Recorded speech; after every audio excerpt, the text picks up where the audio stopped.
of the United States of America, and to the republic for which it stands, one nation, under God, indivisible, with liberty and justice for all. Welcome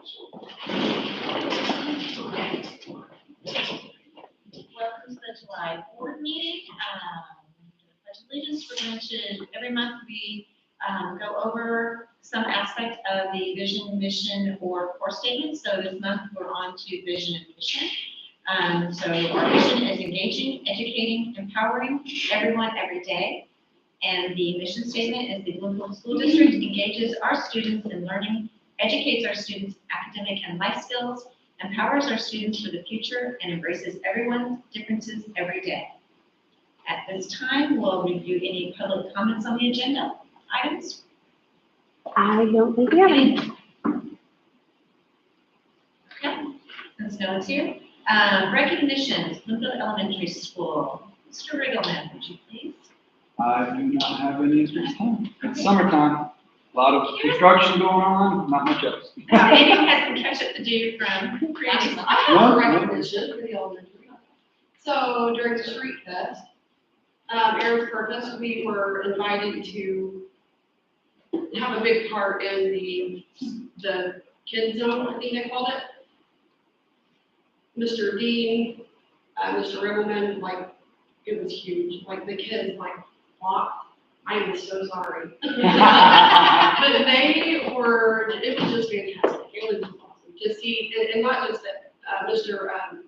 Wagner, Ms. Bonner, like, it was just really cool to see the staff come together. And They were in the dunking booth. they were in the dunking booth, and it was, They had this rule where they could throw the balls, and if they didn't hit the target, they could go hit the target. yeah, I told them all the dogs. I'm not complaining, because it was super hot out, and that water was nice and cool. Well, I told him he had the advantage because, well, no, you didn't. He had the advantage. He was first. And I reminded Mr. Edelman that he was dunking in Mr. Dean's sweat. I appreciate that. Yes. Yeah, I appreciate the staff helping out, and Billy Whitfield. He filled in the last round. It was a good time. Really was. I do have some. Okay, so Mr. Dean? Yeah, just number one, Gracie Lowry, we'll recognize her. Of course, Gracie graduated in May. She was named the Green County Female Athlete of the Year, so congratulations, Gracie. Not naming anyone individually, because we've got a ton, but all the students who participated in 4-H fair and those who won and placed in events, they did a great job. One thing I do want to point out, there were 24 10-year 4-H members. 12 of those 24 were Bloomfield students. It shows, you know, how involved they were. And then also, going all the way back to the fourth, band and Lotsie, their participation performances at the parade. So, You guys want to talk about registration to start school? yeah. Want me to? Sure. Yeah. Online registration starts tomorrow. And in-person registration is Tuesday and Wednesday. Tuesday's 3 to 8, 8 to 3, and Tuesday's 11 to 7. So it's a late. And then new student, I mean, on our end, or I guess on anybody, both ends, new students need to have a appointment so they can get started on our end of their schedule and get everything, all paperwork filled out. So ready to go. Mike, would you mind reminding me what the paperwork is? What you had in your email, the information about the addresses? Yeah, so every year, we're supposed to update their addresses, basically, some sort of proof of residency, of course, social security card, shop records, things like that. So that proof of residence is a big one. I didn't realize that we had to update that every year. So that's something that, which makes sense. It makes sense that you would do that. So yeah, I sent that out to make sure everybody knew. I'll have to send another one out. I'm not real certain that the front of our building is going to be ready for people to enter it at that point. So either tomorrow or Monday, I'll send something else out to tell people how to enter all that kind of stuff. So I'll probably have to bring them through door 19, which is the preschool kindergarten wing, and then help that out. We're still working on that a little bit. We thought construction would be a little further along, but you know how it is. Rain hits and timelines go bye-bye. So, wait, it's And open house is August 8th. August 8th. That's Monday, 5 to 6:30.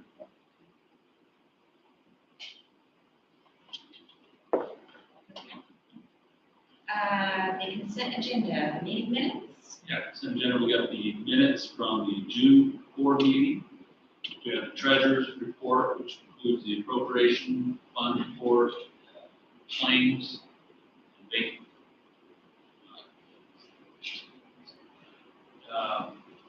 And then personnel, we have our list of hires. I'm not going to read all these because it's big here in July. We have resignations. We have internal transfers and ECA athletic positions on personnel. And then we had an addition today, our FFA got invited to the Kentucky State Fair. To be a part of that. So Julie requested, or excuse me, Ms. Huffman requested that, asked if we would have to be a part of that. And so we're asking for that. Any questions about the consent? I'd just like to mention that our Dickinson, our soon-to-be new social studies teacher, is in attendance here tonight, so we appreciate it. Excited to have him be part of our team. Looking forward to it. Welcome. I just wanted to mention,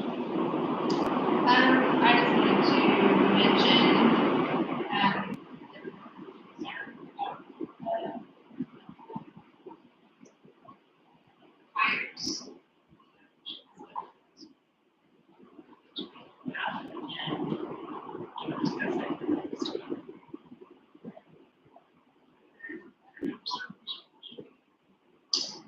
You can put out an agenda and it's a discussion item.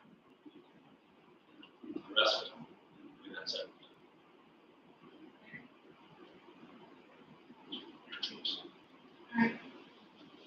Well, no offense from me, Kevin, but there have been some concerns about, people, some players that, now, I'm on sports at all, but I just got messages from people questioning, why Kevin was chosen over Dustin, and I just think we had some questions.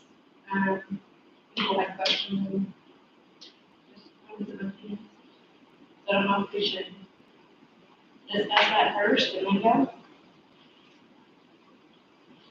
So what were the issues? Basically, mainly what I heard was that, kids were really hoping that Dustin was gonna be hired, and some people were saying that they weren't going to play if, and again, I'm not involved in the sports, so this is all secondhand, and I'm hearing of it today, but I wouldn't be doing my due diligence if I wasn't asking questions, so, And we brought the best candidate in the interviews to the table. yeah, and I'm just curious as to know, just for their sake, for those that are asking questions, what the deciding factor was for choosing Kevin over Dustin. Like I say, I have no I deciding don't know how, role. I don't know how, I mean, that was an interview process, I don't know how detailed you can go in information, you know what I'm saying? Mhm. I mean, I think that, you know, Kevin clearly set himself apart in the interviews, presentation, information, experience. And, I mean, I'm just asking for their sake, so JB, do you have anything to add as far as like, We had a committee, just like I have whenever I hired the baseball coach, and you know, it's not a one-person show, and the committee comes to a consensus on the best candidate. And we all felt and agreed that Kevin was. Kevin's coached junior high softball here for 3 years I've been here, and I think, was you doing it prior to me getting here? So, you know, he's been in the system, you know, so in my opinion, that gives you an advantage. And he's done a nice job with that, compared to the other candidates who have not, been in the system, and he was just, we felt like was ready to be a head coach over the other candidates. I don't know the only one that's heard. So, I'll just, this is just for me, like, I too had a couple kids reach out to me. Now here's the deal, like coaching, I think you guys have a hard job to do, and I would expect you guys to be hard on the kids. My only concern would be, and it would be with any coach, is, and I'm not saying you have or you haven't, but I'm just going to say across the board for me, cursing at the kids to me wouldn't be acceptable. And that's what I had kids reaching out to me saying happened.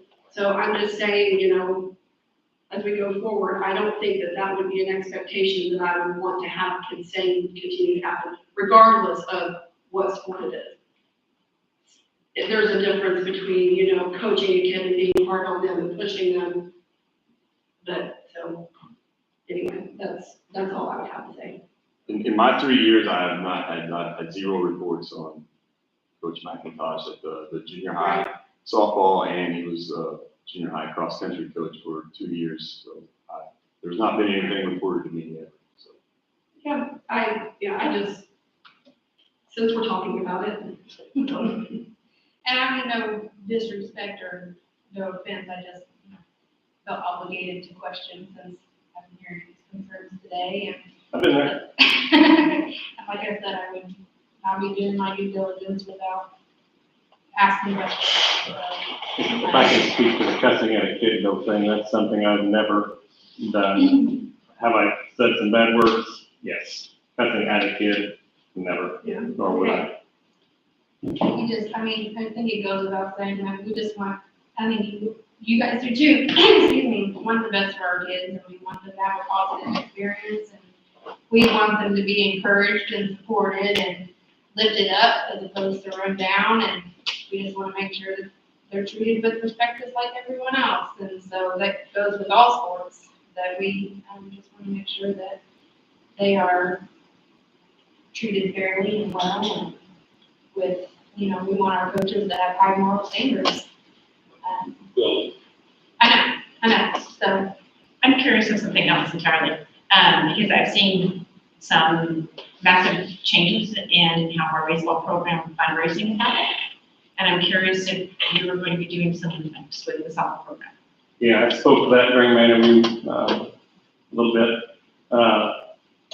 There is some great fundraising programs going on with baseball. I'd like to kind of copy that a little bit. We've already got some really good fundraisers going on with softball, though. We do Coach Morris did a Daddy Daughter dance. It brings in several $1,000s. I hope to continue doing stuff like that. I'm not What about a mother-son dance? Like, Do what? I love that. Somebody needs to do that. Like, what That's not kind bad of idea. moms and dads, man? You might have to talk to them. He's daddy daughter.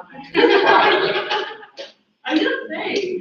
Okay, anyway, you're right. I do have a question too about the, approving of the minutes, and I scrolled through here, and the only reason I ask is because I think and I think it was last month, because Maisie Gilliland was here, we hired her. The gas fee, I don't see it on here, I may be overlooking it. Because the only reason I asked is because I voted no, and it was approved, but I was just looking to see. You voted no, but overall, the vote still passed. Am I in the wrong one? Okay, well, I didn't see it, like I said, I was scrolling through it, and I just wanted to make sure, because I always go through them, so, It shows it there, it shows it, the okay, vote. Shows it in your, okay. I just want to go back to the whole coaching thing, if you don't mind. I just want for public, if people do have concerns about coaches or teachers or anything, I just want people to make sure that they're talking to the right people and feel comfortable going to the right people, because oftentimes we hear complaints and it may be the first that they've ever been heard. And we don't hear them until 30 minutes before the board meeting, and so it makes it hard for us. So just for the people watching, if you do have concerns or complaints or even praises, that would be awesome. Please reach out to your coach first, to JB and to Mr. Dean, Mr. Riggleman, and if you still don't. In that order. Yeah. And if you still don't feel like you're getting the answers that you need or getting where you need to go, then reach out to Dr. Wayman and the board. I mean, we are all here to help you, but oftentimes it's more productive to go to the other people that can directly help you as opposed to us. Especially when we have Mr. Neal sitting here saying he hasn't heard anything. Yeah. So we walk in here and get all these text messages, but he sits here and says he hasn't heard a word. So please, yes. And we all want every student to have a good experience, and so, don't be afraid to reach out to your coaches and to JB, about any concerns or questions or suggestions that they might have, because Mr. Neal's like, okay, let's slow it down just a little. sorry, your phones are gonna get blown up, but, send them an email. They're here to talk to you. They're here to work through those things, so please reach out to them. So do we have a motion for the consent agenda? I'll motion we approve the consent agenda. Do we have a second? Second. Mike seconds. Is there any further discussion? Okay, all in favor of approving the consent agenda as written? Any opposed? We move on to other business. Congratulations. Staff member Mark, congratulations. Yes. Yeah, you guys, if you guys wanna stay, you can. If you wanna leave, you can leave. You don't have to sit here the whole meeting if you like to. All right, Mr. Riggleman, we got this Central Elementary School Staff Handbook.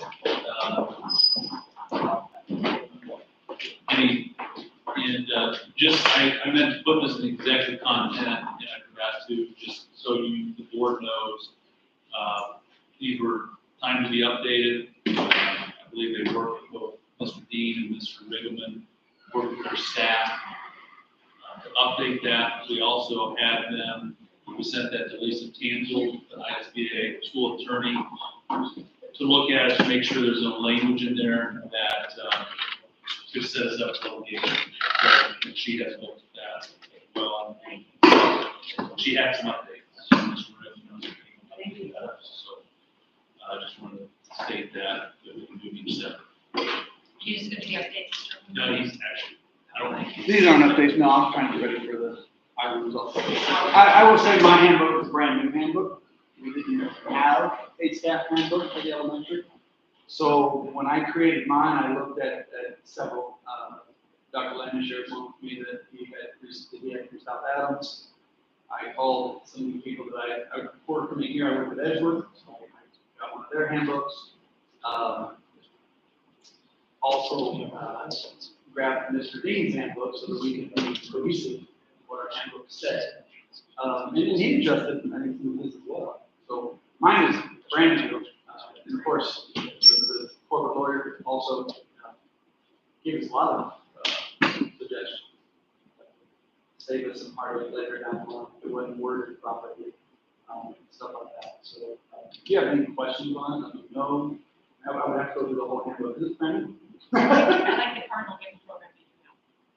Yeah, that actually, comes from him. The Cardinal Gift Program, I actually wanted to see if, because it mentions the school board would be considered for the gifts if something were to happen, but we aren't contributing, and I personally would like to join in contributing. And I would say, the cardinal gift from somebody, it comes from your handbook. That's terrible. With my guy, Oh, and no, you and mean maybe plowing neighbor, gift. but yeah. Flowering, I think we call ours It's cardinal gift, gift. it's actually I named got you. entitled I got or you. something. Yeah. That's been a long-standing tradition here That's in the very nice. Junction High School. So every staff member pays into it. Yeah, so it's not. Sorry. And it's not expected, it's just, I mean, if they want to, that's great. And then I would say, I mean, I've been, this is my fourth corporation that I worked for over like several years. This is the best place when it comes to helping. Everybody is very kind and giving. Somebody's going through a tough time. And both sides we've had students struggle with childhood diseases. We've had staff members lose family. We've been hit in a lot of areas. Just in the 3 years that I've spent here, it's amazing. But how the staff comes together and supports one another. I always tell everybody about Bloomfield is we're a true family. We love like a family, we bicker like a family, we take care of each other when we're in need. pretty much. And then I will tell you, when we have tragedy that hits, Bloomfield as a community comes together. I know Jessica can agree, and it's amazing. I mean, and that's the truth. Mrs. Hill on my, or Miss Hill, Stephanie Hill, kind of handles ours. I don't know who your committee is. They have a rep, excuse me, each floor has a rep. So upper A, lower A, D hallway, C hallway. So if they run low on funds, they just put it out there and say, hey, we need more funds. We get it. It's just a good plus. I didn't know about it, so I read the handbook. Yeah, I knew about it, but I didn't realize he had it in his handbook, and I thought, no, that might be a good idea for the new staff. Well, you know, it's funny, they're under the same roof, but, you know, just two different buildings for a long time. Not knowing that, I mean, I just made the sense of this. That way for both things. And so it's something that was long overdue for the elementary. To have that, and have everything in one place. Are there any highlights that you think stand out that we might not be aware of that, for one that stood out to me, like I didn't realize there was a dress code. Like, and I also noticed there wasn't a dress code at Mr. Dean's. It's mentioned as appropriate attire. Okay. Yeah, it is mentioned as appropriate attire, which I think he deems appropriate attire as well, professional Right. attire. Yeah, Okay. How I worded it, I Yeah, guess. Sure. And that's something that's always been an expectation. The last few years with COVID, we kind of let up on that a little bit. But the Fridays you get to wear. Fridays we wear. Cardinal gear. Cardinal gear. Yeah. And I've told my teachers too, because I have grade levels that have like grade level team shirts and things like that. And like maybe we can, because we ordered this cardinal gear, I can get into that and get some of them, we be consistent. But I've also told the teachers, or will tell them, I'll talk to a few of them, but meeting on teacher work day, I'll tell them that if you have a Friday that you want to do something specific, just let me know. I'm going to be pretty flexible, but just trying to get something where we are consistent. When people walk in the building, they should know who the staff are, by the way they carry themselves in the dress. That's right, Spirit Week. Yeah. So a lot of that stuff that's put in writing that we've always expected. Yeah. Really nothing, I don't think I put anything in there that I believe that any of my staff should look at and go, why is that there? One of the, I guess if I had to name one thing, it would be, in there I talk about instructional aids. That I want instructional aids working with kids, not running errands for other staff members. So I address that. And that would probably be the one thing that they will probably push back a little bit on. But there are times where we can use them for that, but it shouldn't be consistent. You specify they also help in the cafeteria. and Cafeteria. others, Yeah. Yeah, but again, it's with kids, working with kids, and whether it's helping them one-on-one, or one-on-two or three, or helping us out in the cafeteria because we need coverage, things like that. Our aides are huge and needed in elementary school. They do a lot. Oh, yeah. So I just don't want to abuse them, if that makes sense. Sure. Anything else? Nothing that comes to mind. Mr. King? Anything you want to highlight or? Yeah, I was just going through mine just because I gotta tell you, a lot of tabs open and dealing with handbooks. I think I highlighted some changes that have been made. Certainly the one that Lisa Tansel suggested, when Dr. Lane sent that to the School Board Association lawyer, and made those changes, updated plans and maps, also links to, directory, master schedule and so forth like that. Sorry, I'm going down to here.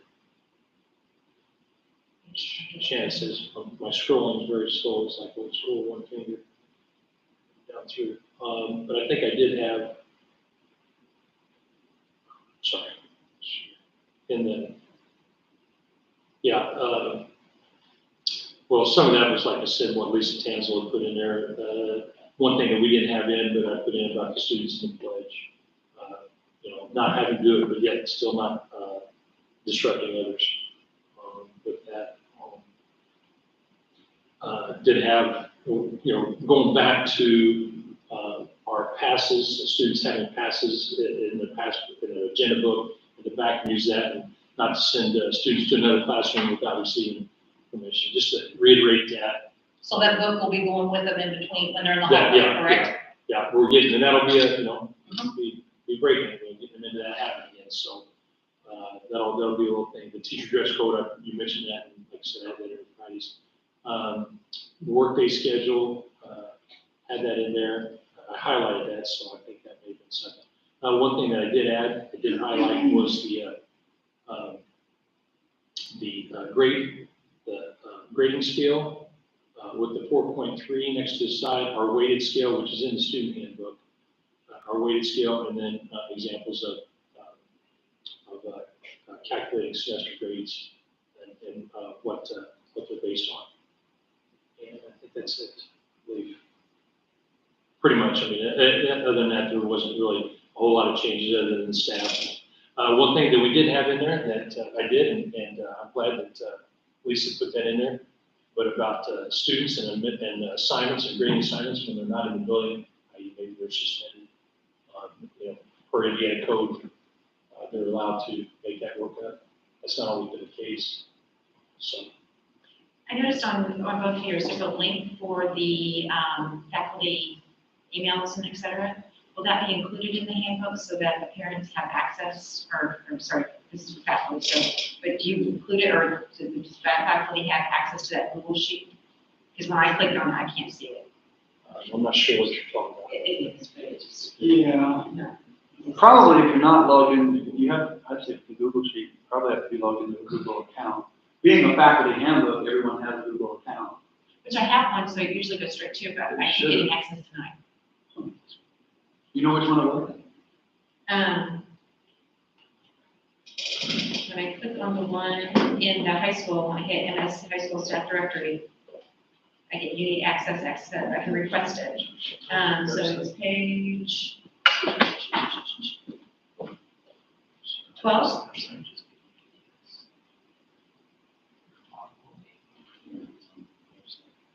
I was just curious as to when I'm doing it. And someone has to grant you access.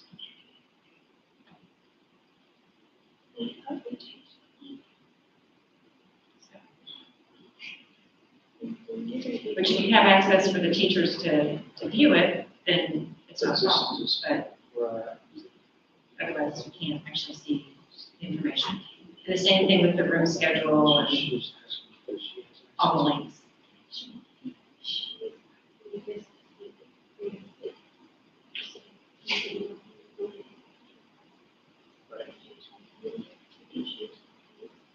For elementary. So we don't have it set up. Which page is that?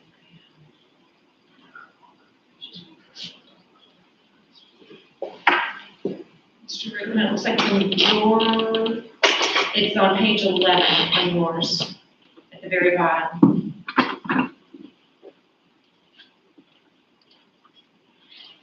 And so it comes up on mine. Because you've got access to the. Because you've got. Well, that's true, I created it. Yeah. You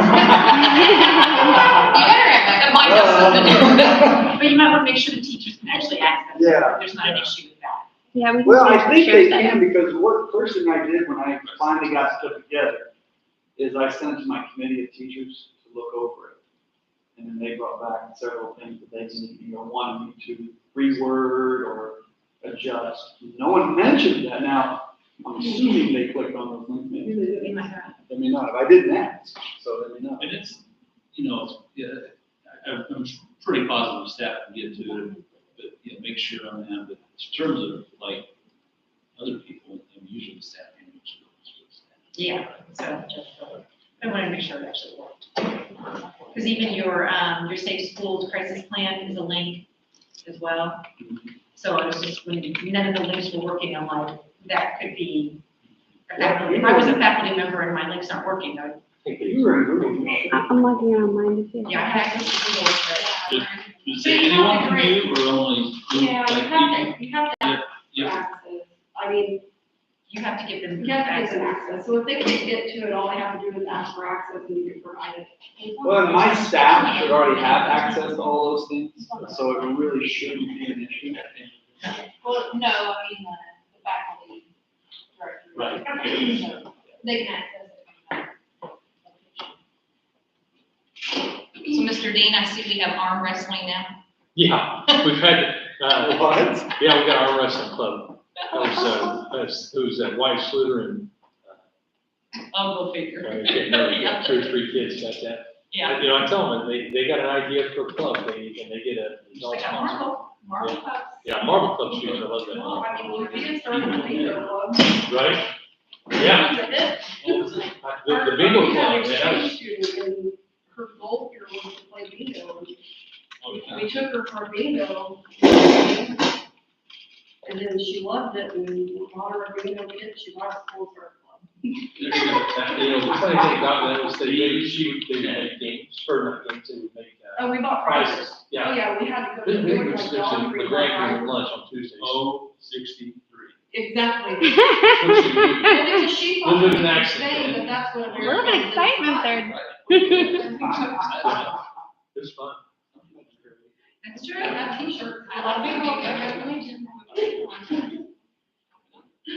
So do we have a motion to accept? All motion we approve. We have a motion for the elementary. Do we have a second? Do we have any further discussion?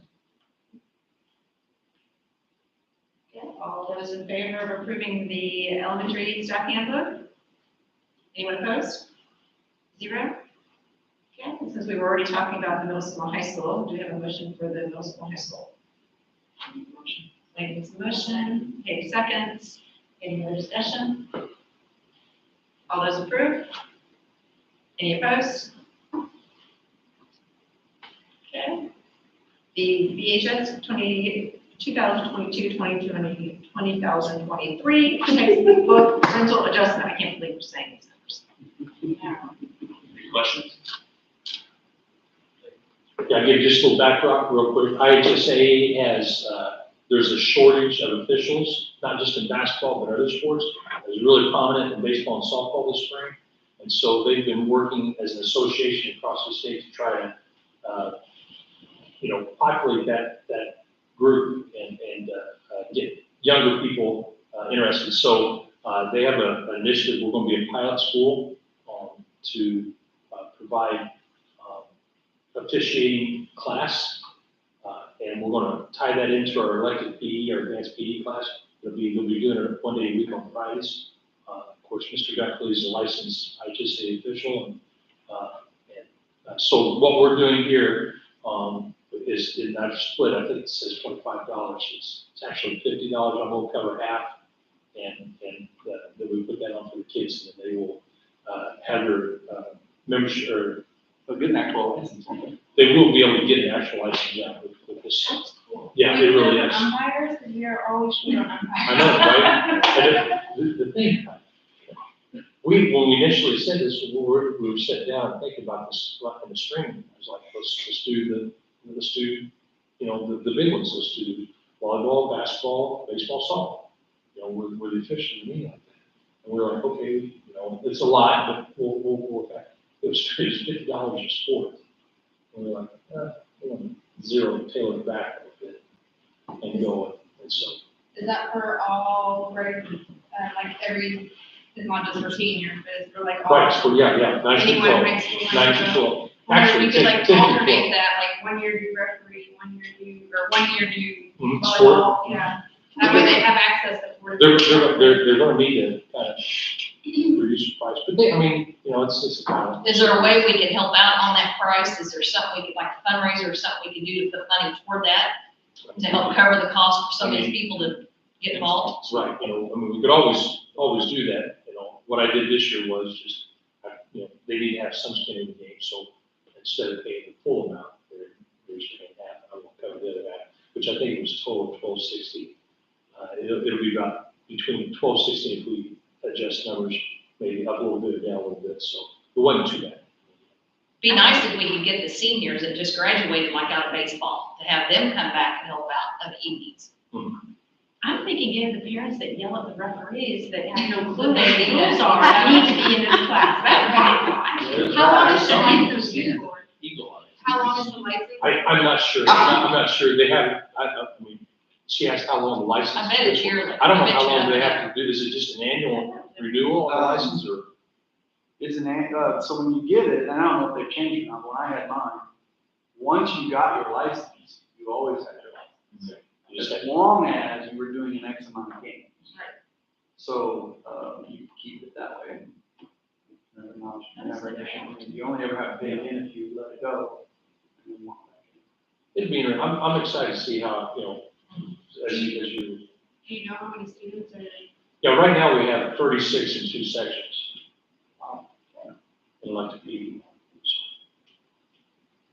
Yeah, so every Friday. I'm surprised they're charging you $50 a sport, because like, if one of us were to go in right now and apply, take tests, it's a one cost to take as many tests as you want.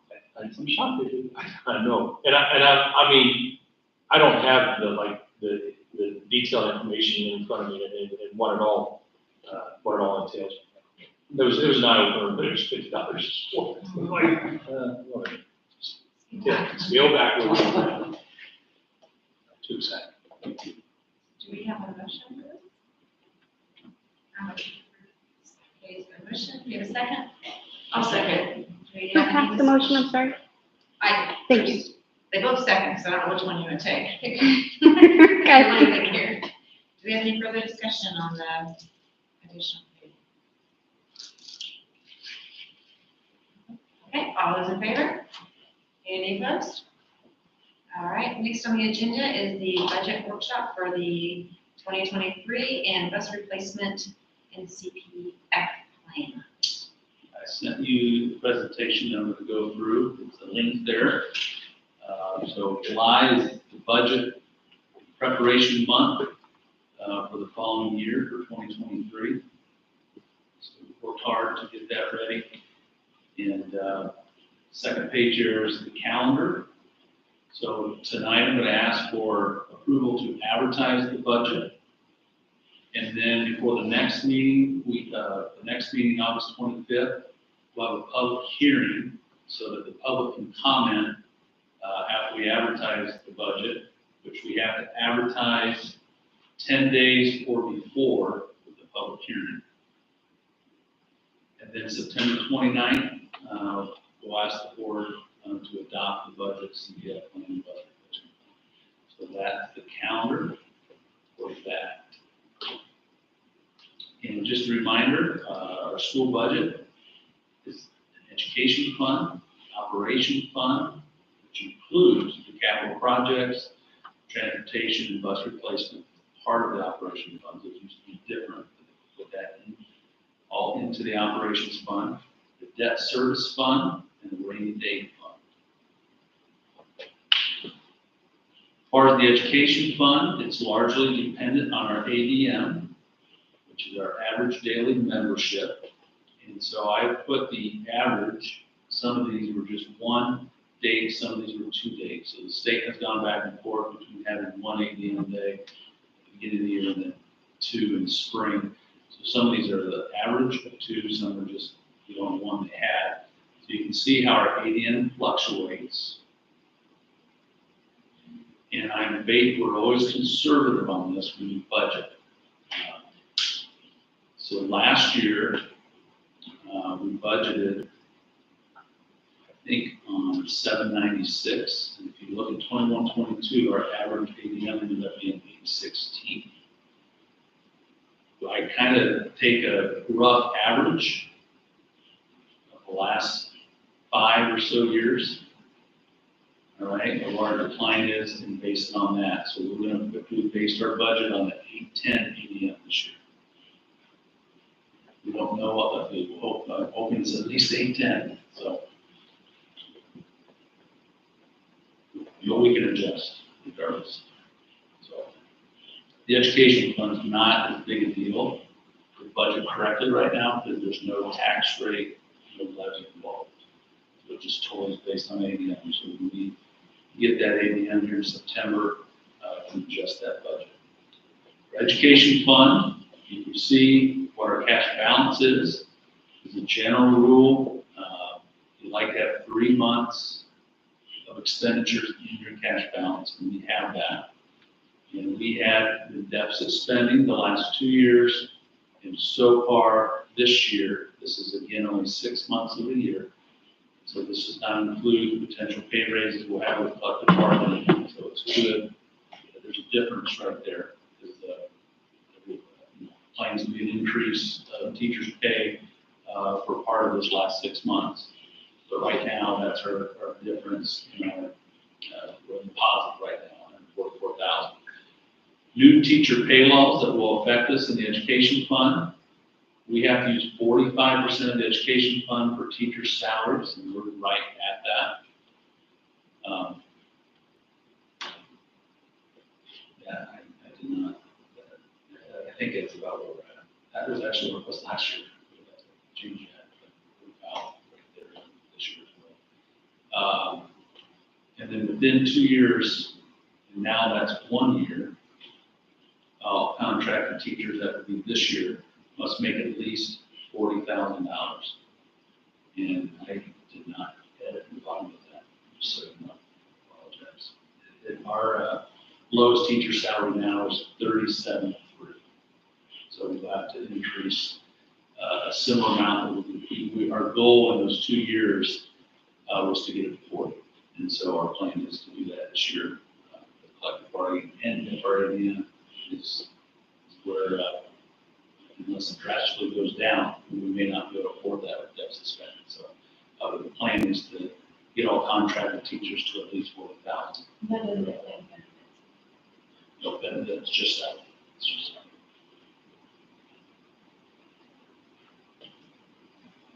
Any questions on that education fund part? Assumptions we make about every year is utilities will increase by 10%. We'll be happy if they only increase by 10%. Property and casualty insurance will increase by 10%. I have to check on that. They won't tell us that until December officially. Preliminary is that it's going to be right about that. It normally hasn't been. We budget that in, but we said it should be a little below that, so we kept that budgeted. And as I told you, we estimated a decrease in the ADM to make the budget. Another thing I just found out this week, our United Health Insurance, we're in the Hoosier Heartland Trust, which is a pool of schools that go together and are kind of like self-insured. That we had a really good year last year. There's only a 1% increase in that, which is really good. That's really positive for the budget. They only have 1% increase in health insurance. Preschool included in the ADM? No, they're not. It's K-12. All right, so the education fund, here's our budget. We anticipate the revenues and the 6 million, and we anticipate the expenditures. And again, we are very conservative on the revenues and very liberal on the expenditures on that. But there's no tax rate involved. We will adjust when we know that ADM after collective bargaining. That is not as an important one in this presentation. That gives you a general idea of what we're expecting based on a conservative budget. Obviously, we don't want to do deficit spending, so we'll adjust that accordingly. We'll find out exactly what the revenues are. And we have some expenditures in there that we can adjust down as well. It's not affects tax rate. It's all based on student enrollment. The debt service fund is based on our debt, and we get some miscellaneous revenues, like a license excise, commercial vehicle, and financial institutions, and so we get that much from miscellaneous revenues, 107,000, and our debt this year, based on our debt payment, debt worksheet, it's called, and that's how much debt we'll have to pay. It comes from our bonds, really almost exclusively at this point. And so that's kind of a set amount that we have to pay our debt, so we get the tax rate for that debt, and that's the 0.3715. 37 cents per $100. Operation fund, this is one, no, the maximum levy this year increased, maximum growth quotient is 5%. So that we should get a maximum of 5% growth in our levy in our tax money.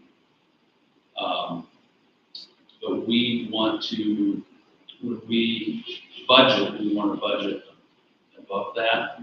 We want to be very conservative on our revenues. Because we don't know, and we're kind of liberal on our expenditures, because we have to put the amount that we anticipate our expenditures, we have to put a kind of inflated, elevated tax rate here so that we get the maximum we can get, because you cannot lower a tax rate once you have that. So we are pretty liberal on our budget here to make sure we get the maximum tax rate. And then we adjust once we find out what that tax rate is. So our advertised tax rate is 1.29. Our rainy day fund is just basically our savings in a sense. And we have allowed ourselves $300,000 from that. And that is largely because of our construction. We don't know if there's going to be things, you just don't know what's going to happen with construction. So we want to be able to access that rainy day fund if we need to. So we have to get approval to pull money from that rainy day fund. So that we're doing that. Otherwise, we have to request that. It's a process to do that. So we're just saying, we did this last year, just so you know, we haven't used it. So we can take it just in case. That's what a rainy day fund is, in case you need it. This in particular, we don't know how much that cafeteria is going to cost renovation. So my mind is we will have to use some of this for that renovation. Because we remember in the ESSER fund, we allotted $800,000. And then the bids came in at 1.5. And we're going to reduce the scope a little bit. This will give us some budgeting on that. Okay. So if you look at tax rates, just so you know, as we said, we kind of elevate those, advertise are what we think we need, because you can't, I think I might have said that the opposite a little bit ago. You cannot raise the tax rates after the advertising, right? So last year, we had a debt service at 0.4586. It actually ended up being 0.3623. The operations, we advertised at 1.2960, which is very similar to what we're advertising this year, but it ended up being 0.758. Actually, that's largely based on what our AV ends up being, our assessed value. The higher your assessed value, the less your tax rate's going to be. And so we based our, you can see it right here, we based our budget on 190 AV. It was 212 last year. We recommend basing on low AV, which artificially inflates your advertised tax rate, but that allows you, because you cannot raise the frequency of advertising. So that's why there's the difference there. And so our overall tax rate, last year we advertised 1.75, this year we're averaging 1.67. Last year ended up 1.12. Chances are it's going to be very similar. And the way we've managed our debt, we replaced old debt when we did this construction project, largely because we wanted to kind of keep that tax rate as steady as possible. And we're on track to do that. So, tax rate is basically the total budget divided by your assessed value. So, the higher your assessed value is, the lower your tax rate. That clear as mud? Yep. So, asking permission to advertise the 2023 budget, CPF plan, and bus replacement plan. I attached the CPF plan and bus replacement plan. Those are, you can change those every year. So they ask for like 3, I think the CPF is 3 years and the bus replacement plan is 5 years, but you're not like, that's not written in stone. So really what we'll do next year is all the numbers. Not replacing the buses. You bought one last year. Okay. That is summing of a lot of work. But it's It was important. that quick for you It's to put together, right? Right, it's important work. It's obviously got to fund everything. So asking for permission to advertise these tax rates, levies, but Katie makes a motion, do we have a second? I'll second. Terry, a second. Do we have any further discussion? Okay, all in favor? Any opposed? And those pass. We can move on to filling of open positions. yes, that is a request just because school's starting in a week, basically. We haven't any last minute hires, just permission to fill those without the board approval. Obviously, we'll do the application, come back and check it on. We won't work with kids until the kids part of that's approved, but when we start. And right now, somewhat surprises us, I think we're only, we got to make a couple positions to make 2 periods open for the maker, part-time position. Anybody's interested in So we're putting a teacher in there, in the makery? What do you mean? Well, we have 2 open positions, 2 open periods where we don't have coverage for the meeting. So ideally, it would be someone who's already employed by the school to take over.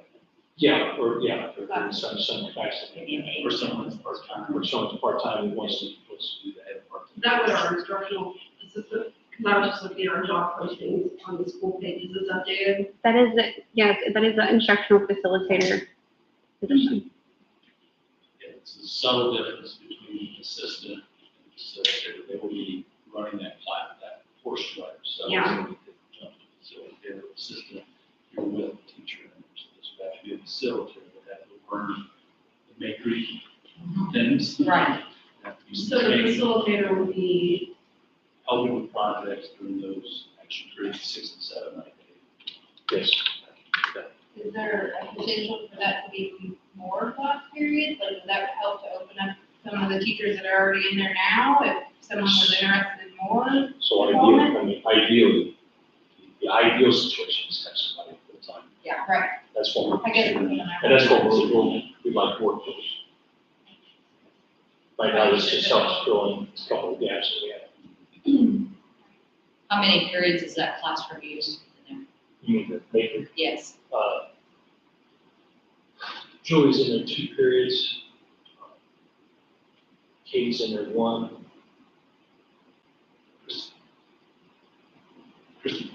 Christie's. Wasn't Christian there too? Or was that the past school year? All the-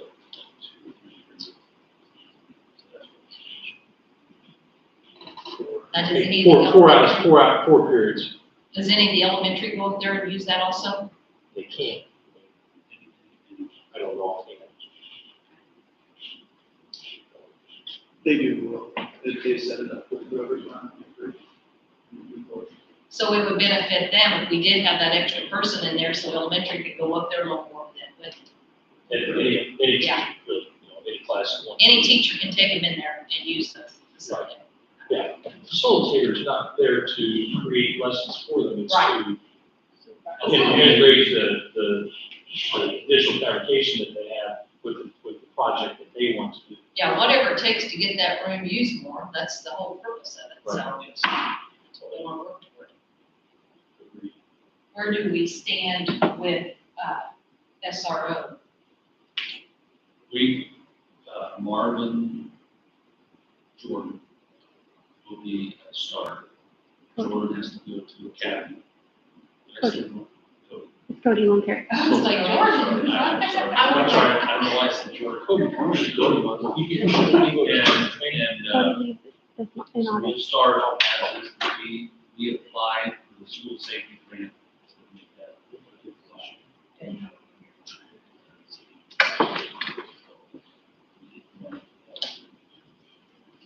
But we work with the city.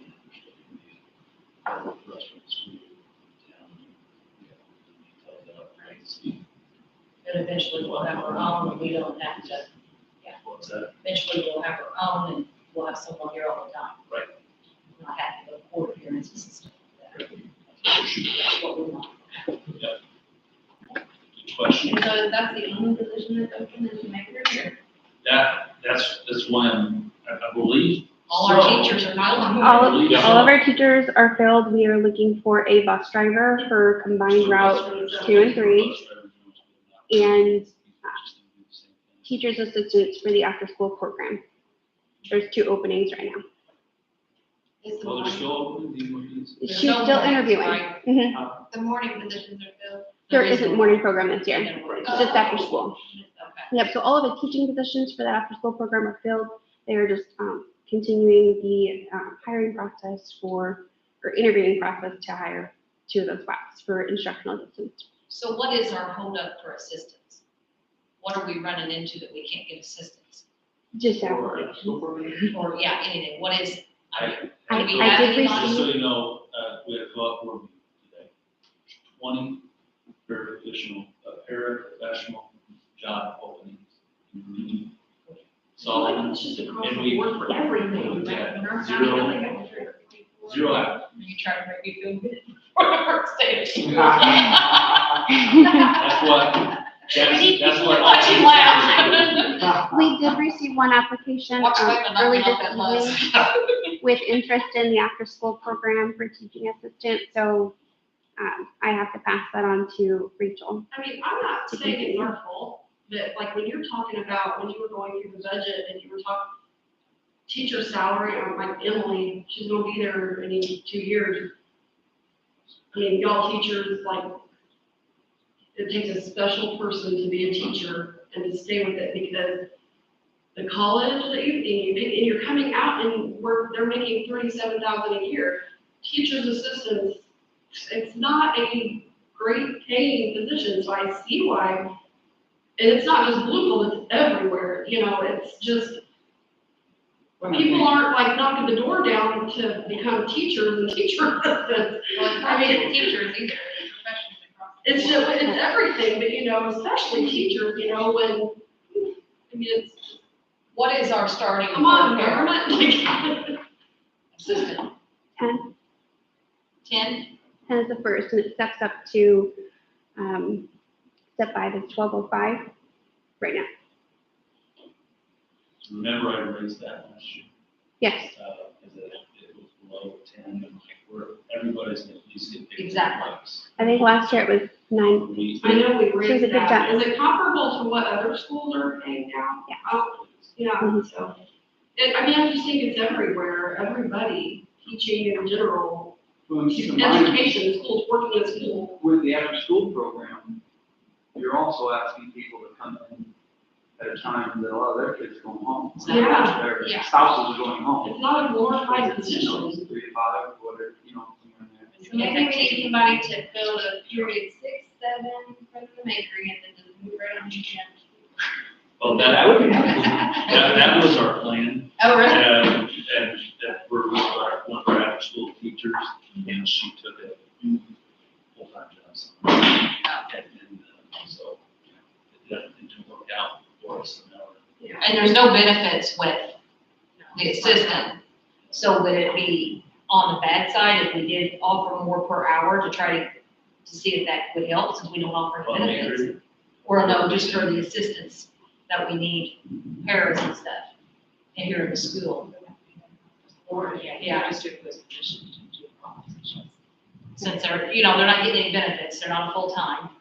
They're usually out of here, what, 2:30? Some of them come in at 9, yeah. You got 'em. Coming in different times.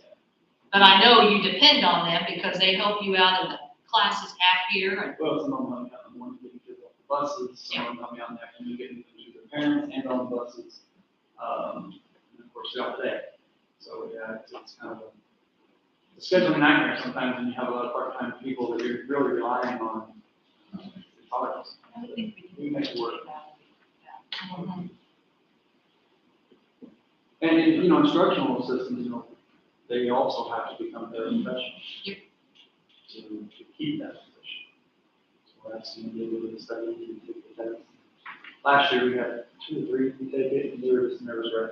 They all did fine. Been there, done that. But they were nervous wreck. They go up to IU and take it. Actually, they were able to take it here. Virtually. But it was pretty strange. Show the whole room, make sure that no one else is in there. But they did well. What are the credential requirements for the Makery and the after-school program? Is that, do they require a teaching degree for that, or? High school, no. So our that portion.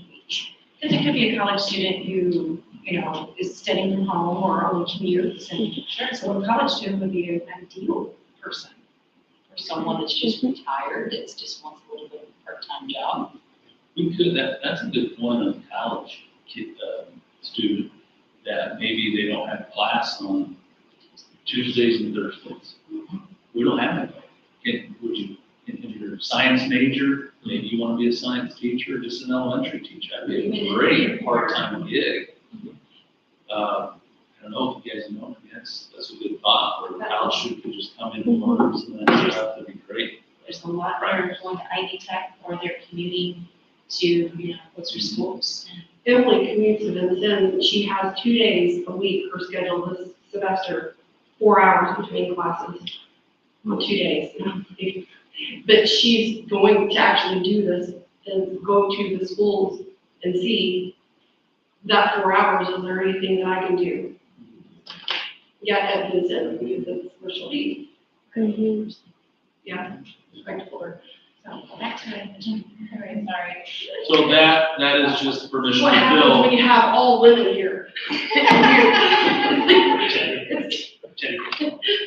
gonna be here at 9:30. Yeah, I have to take care of it. David ain't even gonna comment on that.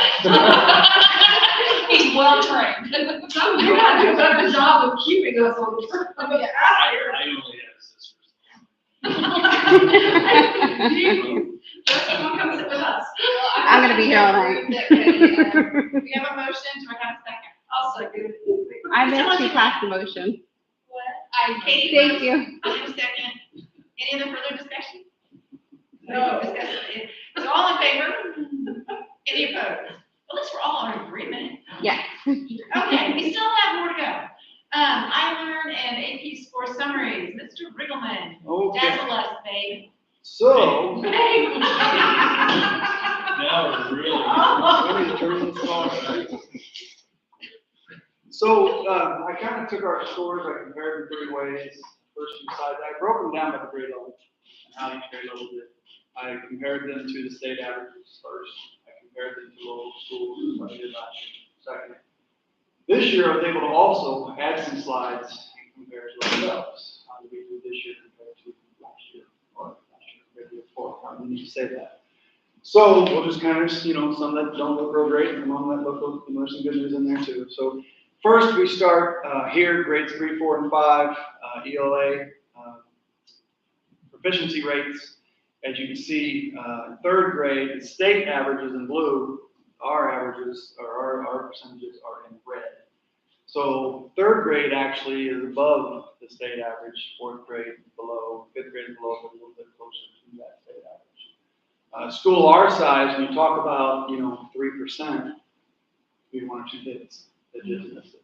Now granted, every other school is probably saying the same thing. So, but our goal is to get our kids, you get those kids, we call them the yellow area, which is those kids that were close, they were within 10 points or 7 points or whatever. And you're talking just a few points. I mean, it's just a matter of, I don't know, just that getting that one where they miscalculated in mathematics. I watched some kids when I was giving the test, a few of them that would miss questions that were no-brainers, and then get this one over here that I thought they wouldn't get. It was crazy. So it's hard sometimes how these numbers can fluctuate. But this, I just wanted to kind of compare where we were to the state average. Are there any kids that aren't able to take the I-Learn, and are they, I think we got everybody through. because I know the previous year, Yeah, because of COVID. This year, we were able to get everyone through. Yeah, every kid is represented Every student is represented here. So those are your ELA pass rates. Here are your mathematics. We did not do as well mathematically. Shouldn't sit well with me since I'm a math person. It's kind of hard to take this, but third grade, fourth grade, fifth grade, you can see the disparity there, the difference between the state average and where we landed. So we have some work to do there. I will say, we did get a new math curriculum that I'm really excited about. The teachers are excited about. So I think that it will help a little bit. We'll get into that a little bit more in a minute, but it helps us, you talk about putting curriculum together. Dr. Lane and I had a conversation about the different levels of questions. Level 1 is your basic concepts. Level 2 is just the next step up, a little bit more thought-provoking. Level 3 could be word problem type scenarios, and level 4 is multi-step word problems. Those types of scenarios, getting into more level 3s and level 4s earlier and often, I think will help in scores. That's something we're definitely going to be working on. But not real exciting information there. Stop me at any point if you have any questions. I know you will, but. So fourth grade takes science exam, and fifth grade takes social studies. And you can see in fourth grade, they're real close, just below state average. Social studies in fifth grade, just as last year, above the state average these percentages. So those are very similar to what we saw last year also. So that's comparing it to the state averages. Now we look at the line graphs comparing it to other local schools in our area. And so I always put us clear over on the left here, the red line in third grade. This is third grade. Red line is ELA, blue line is mathematics. And you can see in the red line, ELA-wise, we compare pretty well. We're within a percentage or 3 of whether we're below or above a neighboring school. The red line's pretty consistent in third grade. But again, in mathematics, we are not. So that's something that we have to shore up in 22-23. Move on to fourth grade. You're going to add in a purple line here for science, because that was something that we tested. And again, you can see red line, we're close to some of these. We're not up here where we need to be. We have one school that's above everyone else. Everyone else is kind of within 5 percentage points of each other, but we are on the tail end of that. Social studies, science, we fared a little bit better. And then again, we already know what our math social like. So we're on mathematics in fourth grade. Then we move on to fifth grade. Same scenario, mathematics, blue line is down at the bottom. Our red line looks pretty encouraging compared to our local schools, and so does our social studies. Kind of look at where we're at. Again, we're on the far left, so you can kind of see how that line graph looks and how we compare. I'm just curious, do other schools, when you guys do this, I'm assuming other schools do this as well, to compare how they're doing with other schools. Do you reach out to other schools and say, hey, what are you guys doing? Sure, we absolutely do. You know? I even talked to, if you paid attention here, if you look here, Linton has been at the top. I said they did really well. They had a 50% pass rate. That's really well on this test, right? So I happened to see Ken Brewer, who is the principal over at the elementary gas station. We had about an hour talk out there. We really did. And he invited us. He invited me to bring some teachers over there, take a look at what they're doing.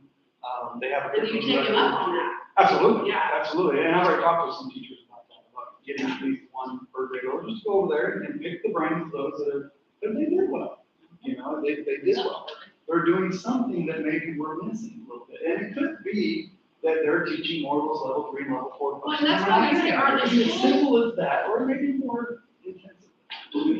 that's why I say, are the schools' curriculums basically the same per grade? And they standards. The Right. standards are But they exactly could the be choosing something different, or like a different level, or. or teaching it different. We talked about questioning strategies, level 1 to level 4. Are we not getting those 3s and 4s as early as we can? I had a conversation with one of my teachers there in, I think, February, so it was just before the testing, a month or two before the testing. We had to do the standards audit. Dr. Lehman wanted us to do the standards audit, which is basically just having the teachers write down when they taught what. When did we cover this standard? When did we covered this standard. And this teacher had said to me that she didn't realize, we're sitting in February, that she hadn't taught this particular standard since August.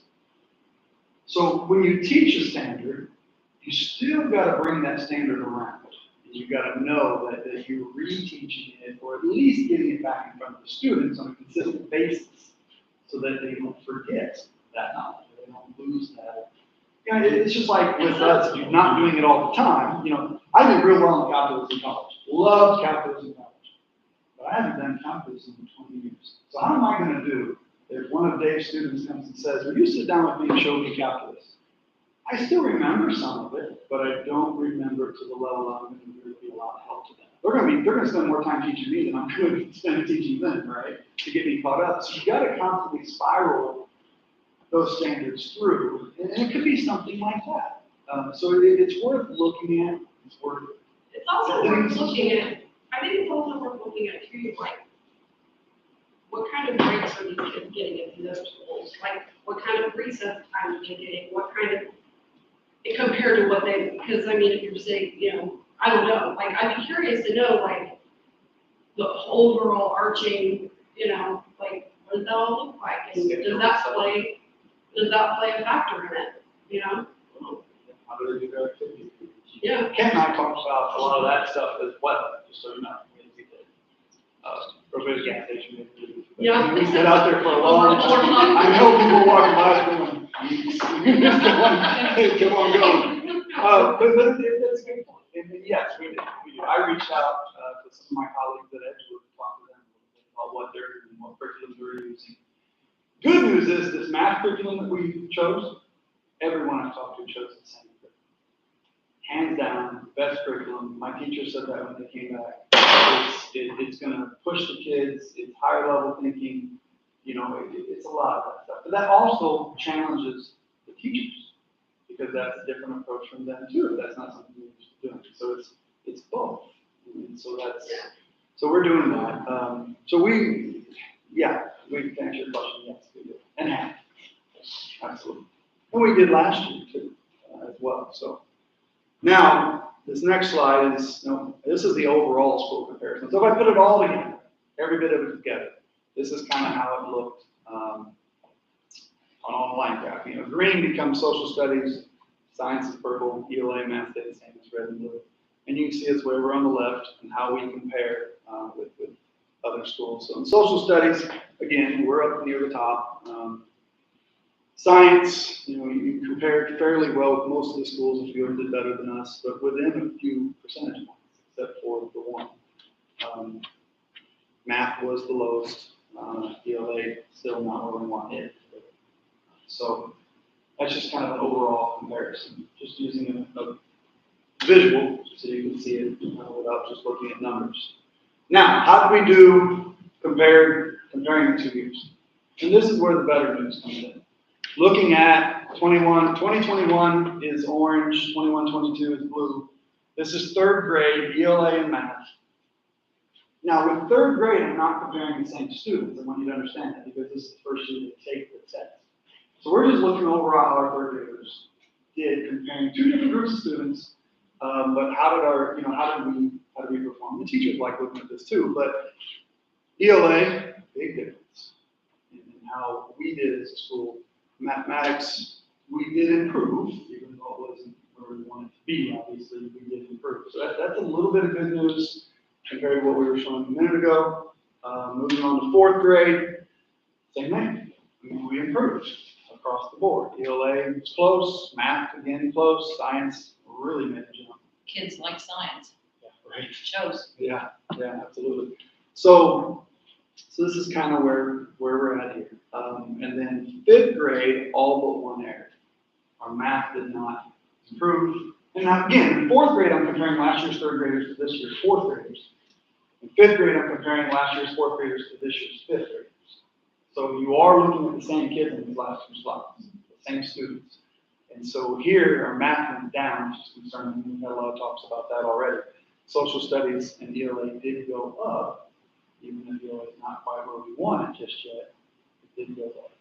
That's encouraging news, at least. So in 7 of the 8 areas, we did improve, a little bit, at least, in those situations. So what's our plan at this point? We're going to continue working on our curriculum maps. And the curriculum map, if you don't know, is basically a guide. It's a guide, it's a visual for our teachers to know where am I, when I'm supposed to be there, what standards have I taught, what assessments am I using, what materials. You can make it as big as you want. Most of our teachers like to break their curriculum maps down into weeks. When I taught, it was down to the day. I can tell you on day 90 exactly where I should be in my curriculum. Was I there? Very seldom. And things come up, but you're constantly adjusting, you're constantly trying to get there, trying to combine things, trying to get there.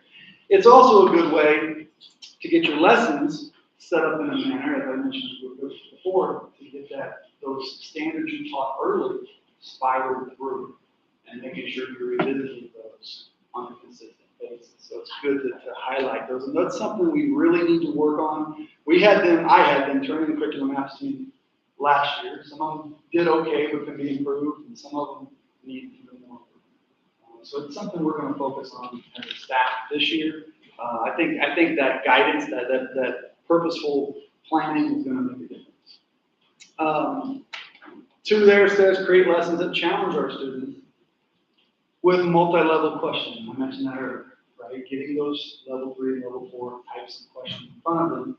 Even in ELA, it might be, one of the things that I saw that our kids, at least the students I've watched, struggled with was writing techniques, right? So that's the first thing I started questioning teachers on. How are we teaching writing?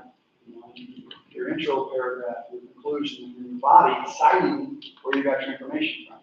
That's what they asked for on the test. And that's where I think we need to make sure that our students are ready. Can you read some articles, cite some information out, and answer questions about those articles? Can you summarize what you read? Things like that. That's what they're after.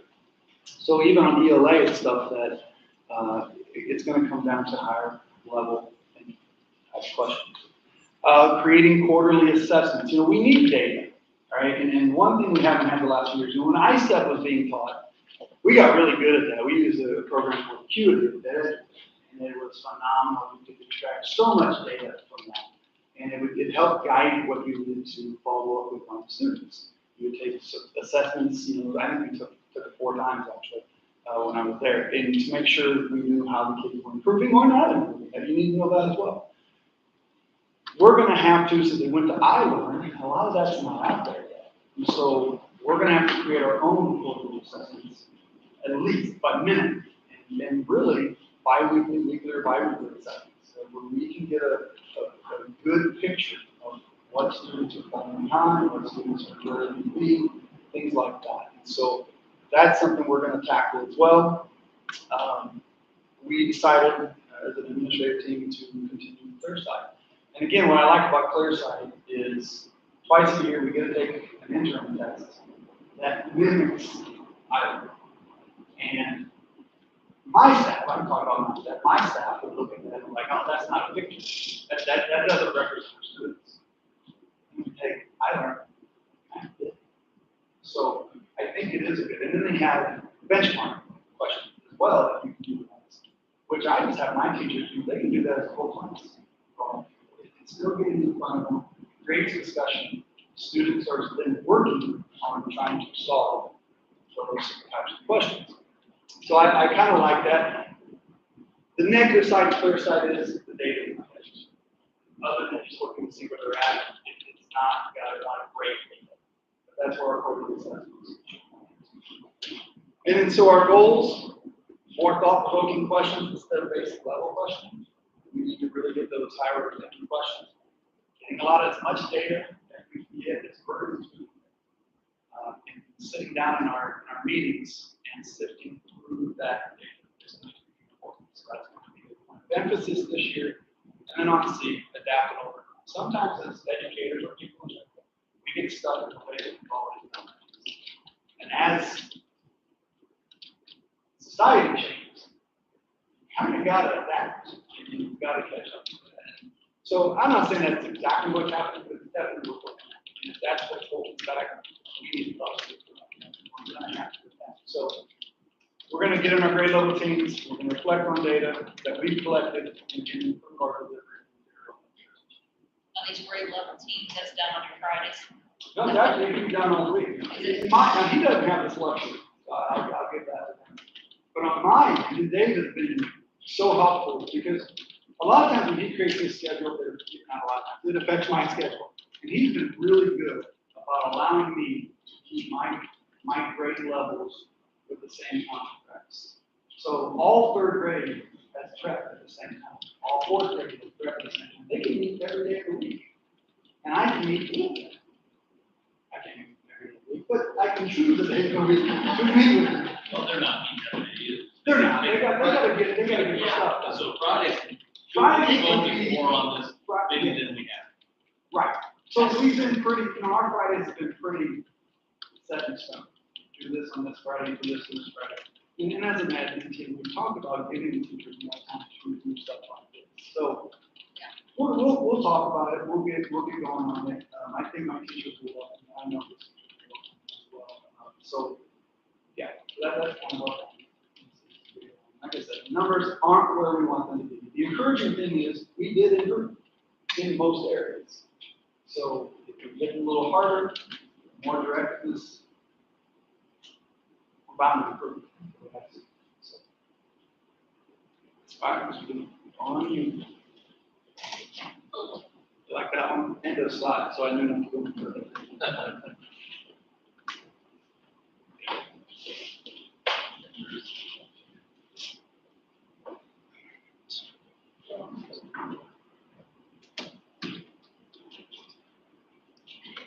You did not email us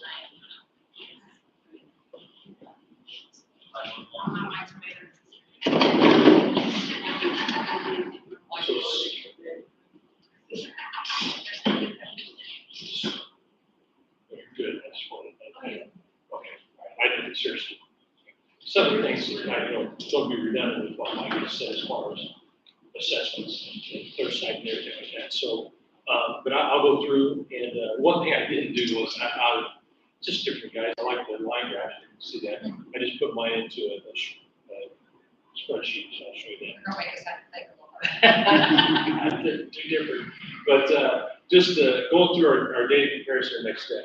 So what I have here, this is just grades. This is our ELA scores, grade 6 through 8, comparing with state average.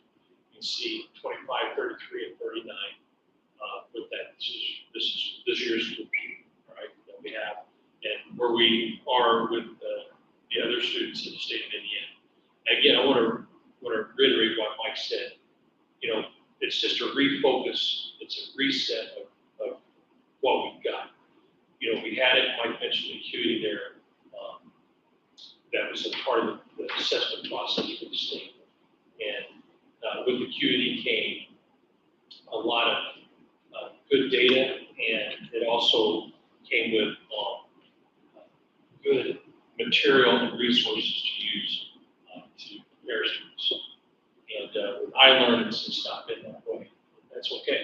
But, this is not where we want to be. This is not Louisville. This is not where we expect ourselves to. And that is going to be, kind of like I said, the focus, reset for the school year.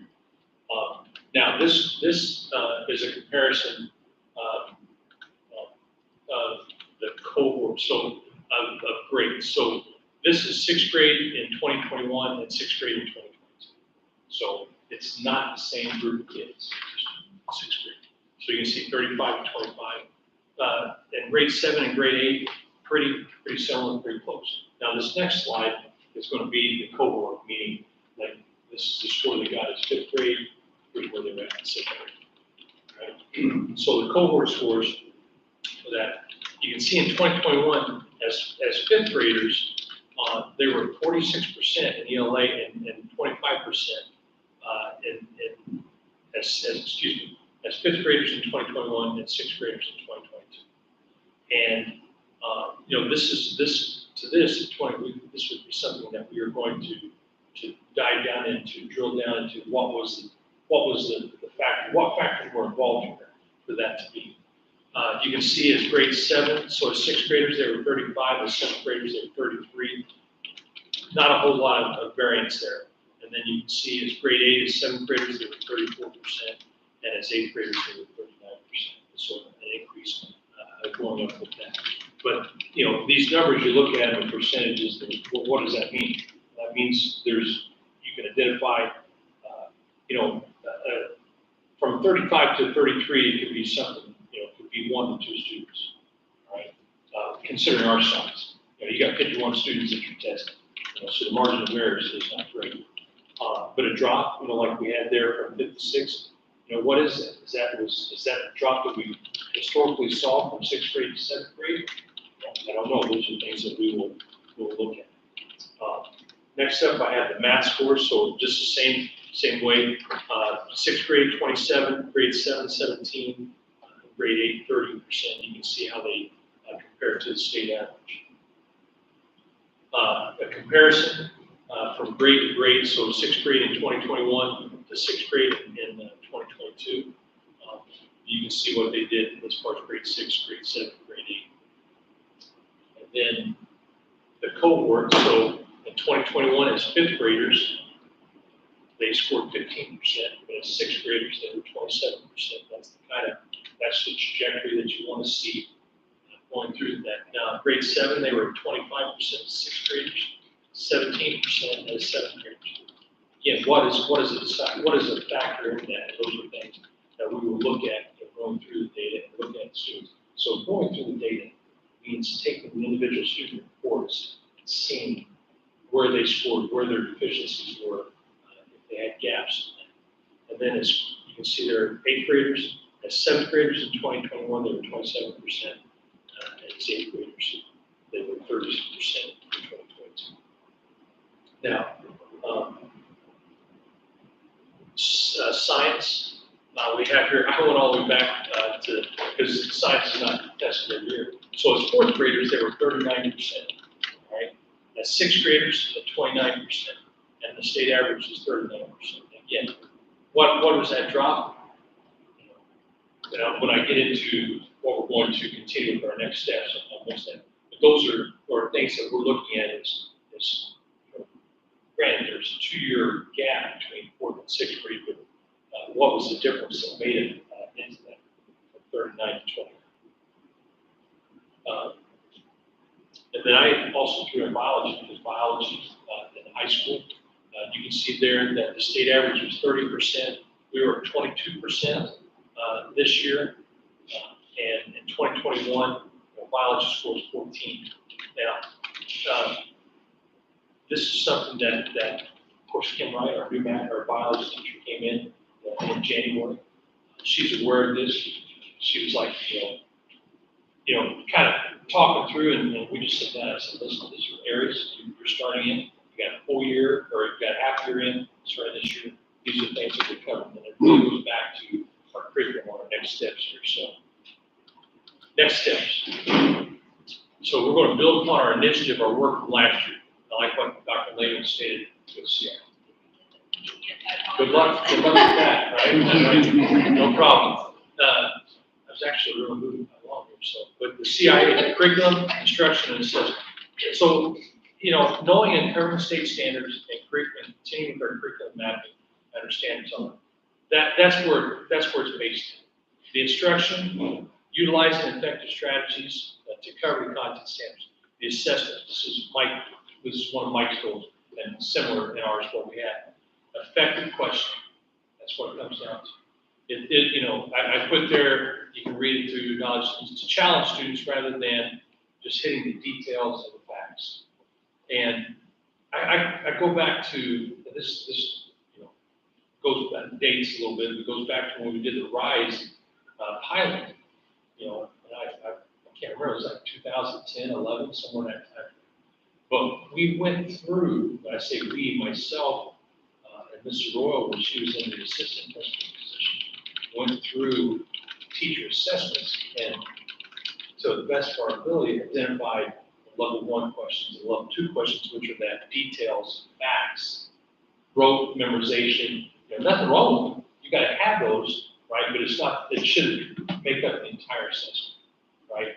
So our, as Mike said, his goal and our reset this year is on effective questioning and getting into that depth of knowledge and getting those level 3, those level 4. You can have the details and facts to get started with that, but, so instead of having an assessment, this is a very general idea of it, but instead of having 25 questions on an assessment, right, we're having, let's say, we're getting it down to 15 words, more of a, less questions on the details and facts and more into the content and to the analyzing and into the creating, into the exploring those things for the depth of knowledge, that level 3, level 4, those cognitive thinking skills. We're going to continue with our blocks in math and ELA. And, now I've sat there and I've heard on it again. Mike mentioned the acuity. When we had acuity, and I think about it, we had it. We nailed it. We knew what we were doing. We knew what we were covering. We knew what we were teaching, and it showed. Our results showed. And we had a focus on this. And I don't mean to focus on acuity itself, but we had a focus on student achievement, the standardized testing, and the data. And that's kind of getting that focus back on that data. And I'm not saying that we've had a lot of initiatives going on here in the district over the last 5 years. Ready Schools grant was a big part of that, and the building construction going on, and the converting, creating the middle school, all great initiatives, all worthwhile and needed. But it's kind of getting that focus back on what we need to do as far as student achievement and progress. Our formative assessments, as Mike said, we're going to continue with our ClearSight. Just so you know, ClearSight, the company that is ClearSight, they create the island test. So they are the makers of that. So the way that they phrase their questions and that, that's the way we need to. That's why we stayed with ClearSight this year. As Mike mentioned, about 200 tests at the beginning of the year, the middle of the year, somewhere in the neighborhood of September and February-ish in that time. But also creating daily lessons using the resources from ClearSight, the benchmark questions that they can do as a whole class and do it. Kind of what we've talked about and what we've done over the years is daily lessons and a weekly assessment over kind of the question of the day and many lessons during the periods daily, focusing on the content. Again, that goes back to the curriculum mapping and the assessment, the audit.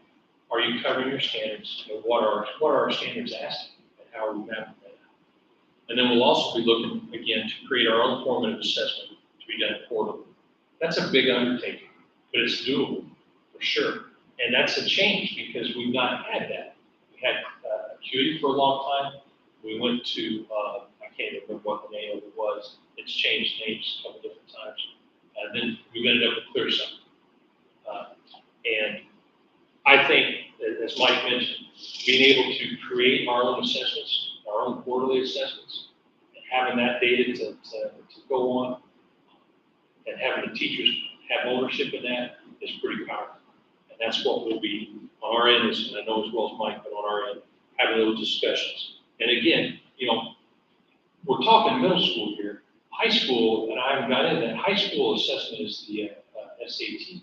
And so, similar to what we're doing with the middle school, we're going to be implementing into the high school, and it's not just math and language arts, but it's cross-curriculum. It's our science teachers, it's our English teachers, it's our, science, because a lot of the questions are phrased in a science standpoint. For example, on the island, they were science-based, even though they were required to read and process that information. It was a science-based question, for example. So from just going into high school there, because they don't deal with Ireland or biology. It's the SAT and getting teachers involved with that as well. So our data drill down, as a middle school team, we utilize that 305 time. Been around long enough to know that we still have a 305 to 330. And I'll tell you, it's a long-standing thing. If you got something to do, you got to go, you go. But the teachers are great. And, I try not to keep it long, we try not to do that, and then we have our prizes, where we're able to get through. And having that middle school data team to go through the I-Learn data, the formative assessments, progress monitors to go along. That's going to play a difference, and it really, like I said, getting a focus back on. That Mike and Dr. Lane, we'll all agree here, we're not where we want to be. That's not where we should be. And it's just getting that refocused. Now, next, Dr. Lehman had AP scores up there, so we did get those in just this week, I think, during the last week. We have 2 AP courses, AP Calculus, AP Language, right? We look at that, and I'll just be honest, historically, those have been our scores on AP. I can think back to some classes that we've had where they've scored 3s and 4s, right? They're minimum. I don't know why. Ms. Fagan and I talked about it this week. That is a senior class, that, not looking at it, I'm just wondering why we can't get, whether the focus is not there or attention to detail. And I know Ms. Evans feels the same way. Now, AP Language and Writing is sophomores and freshmen. So that can be, part of it is that they're going to be coming back. And they get these scores in the summer, so they see them, and they're kind of, the seniors, they're like, we're done, and we got that. So, but if they do score a 3 or 4, 3, 4, or 5 on these assessments, they can get college credit. I know here's my nephew, these tests have very specific ways they want the answers to be presented. And if they're used to writing it for maybe the standard of our state standards versus writing it for the AP answers, there's a huge difference in how AP is going to score. So, and I don't know, maybe I'm just throwing some things out, if we're teaching kids to test and answer this way for this standardized test, but we're trying to teach them to answer this way for this standardized test, there could be some contradiction. Yeah, for sure. And I think you hit on it there, the type of questioning, and it goes back to what we were talking about, the effective questioning, and that relates not just to I-Learn, but to the AP exams as well, and getting that. So I know, Julie, that's the frustration with her as well. Now, Megan had the AP Language and Writing, and she did a really good job the last 2 years. Last year she had more students that had 3s and 4s than this, but still, when you look at that, you think, oh, 2. A 2 is a pretty indicative that you're going to be successful in a college atmosphere. So I wanted to put that in there for you with that. And I believe that is it now. For All those tabs. what's happening? All those tabs you have. I know, right? Sorry. That's the step.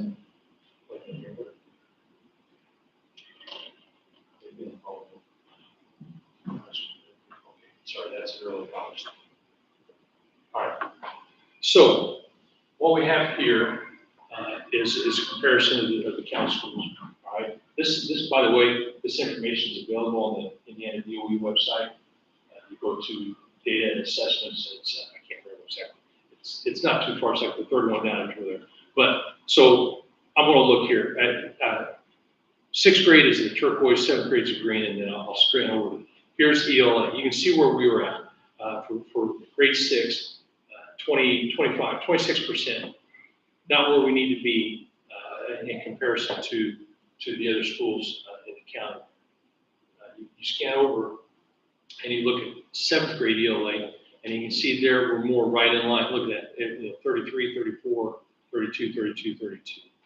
So we're right there with the 7th grade. You look at the 8th grade, and come over here, and we're at 39 compared to the others with those schools. So it gives you an idea, and you start looking at that. You start, okay, so we got below, approaching, at, above, right? So total proficient, that's just at and above together, and then your total tested that you have there. You can see with that, and you can start looking at. So where do we want to be? Of course, we want to be at proficiency or above proficiency. But approaching proficiency is where we need. So those that are below proficiency, working way up, and back in the day, the tier system that we had, that kind of goes back. So That is, I'm gonna scan over here, this is math.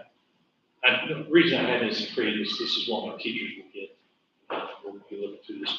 You can see sixth grade math right here. We're 27.5 compared to the others in the county. Seventh grade, not so good. You can see where we're at with that. And eighth grade, a little better, actually a lot better than where we're at. And, these are things that, this is what we have. This is our data, this is the information that we've got to drill down into. And again, it's about getting a focus because, everybody wants to be able to stand up in front of whoever and say, this is what we did, and be really, really proud. And I'm not just talking about myself, I'm talking about our teachers and our students as well. So that is really the what I have. I've got some science down there. You can see where we're at with that as well. So a lot of things that Mike and I, are similar in what we talk about. It's just for me personally to refocus on getting back to the data, drilling down on that, and getting it and continuing on with our curriculum, our mapping, and the effective question. That in itself is the overall writing goal factor for me for the year, is the effective question and getting in depth with it. In our team meetings, we will break that down even more. We will see how each teacher did. Kind of like he did there, but break it down by the teacher as well. So And that when was you a go request back- from them even, so they're taking it personal. They are. David, when you go back to your high school kids to when they were in junior high, how do the scores relate to these kids, to the kids that are already in high school? So were there more Can you see that, did you see them this low and then going up? Or were they pretty high kids in junior high? No, I think, I could actually probably focus. Different types of different tests. That's the thing. Right. And the tests that they are assessed on right now, that I learned, is so much more difficult than what I said it was. It's a little closer to the AP side, to be honest with you. You mentioned where AP wants a specific, I always moved towards that, one of the writings in one of the grade levels had to do, fourth grade, I think, had to do with a treehouse. And then having to write something based on the perspective of climbing up into the treehouse. And there were students that didn't get any points because they wrote it from the perspective of being in the treehouse and looking down. And they didn't get as many points. I got a few, but not near enough. And so it's leaning more towards that in a lot of, especially ELA, is leaning more towards that. It's just a different perspective of teaching and how, nobody likes the phrase teaching to the test. It is despised in education.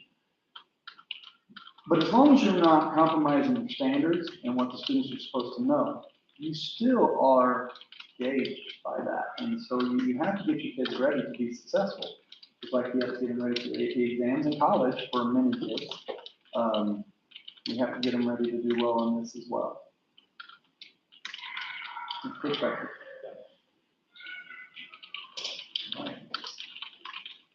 Ready for superintendent update? Sure. So, who's ready for graduation? I guess the biggest update, and I'm not happy about this, and Mike and Dave, I think Mike particularly alluded to it. But I was told all along that the construction was gonna be ready August 1st, even up till 2 days ago. And so now it's not. So it's gonna be close. I don't think it's gonna be, I don't want to make any promises. I told people, they told us to be done August 1st. It's not gonna be. Substantially complete, you can get in the building though, because there's gonna be loose ends, so we'll still gonna get the building.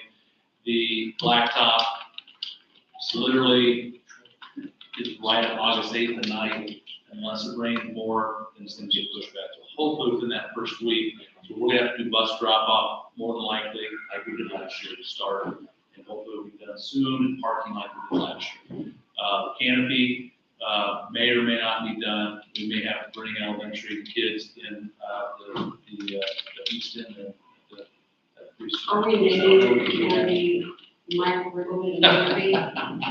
We should. Just curious, because I know you really pushed for Are we that. putting your name on that thing? I'm so excited about that. You trip. get soaked till you get to the end of the canopy and then you're dry the rest of the Hey, way. and we put a drain at the bottom, you know how you come down the sidewalk? I mean, you get drenched, your feet wet, and it's raining now, it's gonna go over. and- We call this the Dave Dean Terrazzo. Yes, sir. They have done, I don't know, it's phenomenal. How, I mean, when they polish it up, Oh, yeah. it's seamless.